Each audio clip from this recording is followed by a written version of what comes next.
Je vis l'agneau ouvrir le premier des 7 seaux, et j'entendis une des 4 êtres vivants dire d'une voix de tonnerre, Viens. Et je vis venir un cheval blanc, son cavalier était armé d'un arc, une couronne lui fut donnée, et il partit en vainqueur et pour vaincre. Quand l'agneau ouvrit le deuxième seau, j'entendis le deuxième être vivant dire, Viens. Un autre cheval sortit, il était rouge-feu, son cavalier reçut le pouvoir de bannir la paix de la terre pour que les hommes s'entretuent, et une grande épée lui fut donnée. Quand l'agneau ouvrit le troisième seau, j'entendis le troisième être vivant dire, Viens. Et je vis venir un cheval noir, son cavalier tenait une balance dans la main.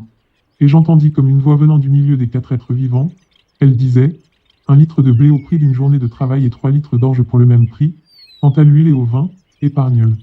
Quand l'agneau ouvrit le quatrième seau, j'entendis la voix du quatrième être vivant dire, Viens. Et je vis venir un cheval blême, son cavalier s'appelle la mort et il était suivi du séjour des morts. Il leur fut donné le pouvoir sur le quart de la terre de faire périr les hommes par l'épée, la famine, les épidémies et les bêtes féroces. Quand l'agneau ouvrit le cinquième seau, je vis, sous l'autel, les âmes de ceux qui avaient été égorgés à cause de leur fidélité à la parole de Dieu et du témoignage qu'il avait rendu. Ils s'écrièrent d'une voix forte, Maître saint et véritable, jusqu'à quand tarderas-tu à juger les habitants de la terre et à leur demander compte de notre mort? Alors chacun d'eux reçut une tunique blanche, et il leur fut dit de patienter encore un peu de temps jusqu'à ce que soit au complet le nombre de leurs compagnons de service et de leurs frères qui allaient être mis à mort comme eux. Puis je vis l'agneau ouvrir le sixième seau et il y eut un violent tremblement de terre. Le soleil devint noir comme une toile de sac, la lune tout entière devint rouge comme du sang.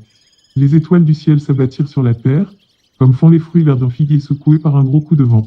Le ciel se retira comme un parchemin qu'on enroule, et toutes les montagnes et toutes les îles furent enlevées de leur place. Les rois de la terre et les hauts dignitaires, les chefs militaires, les riches et les puissants, tous les esclaves et tous les hommes libres, allèrent se cacher au fond des cavernes et parmi les rochers des montagnes. Ils criaient aux montagnes et aux rochers, Tombez sur nous et cache-nous loin du regard de celui qui siège sur le trône, loin de la colère de l'agneau. Car le grand jour de leur colère est arrivé, et qui peut subsister,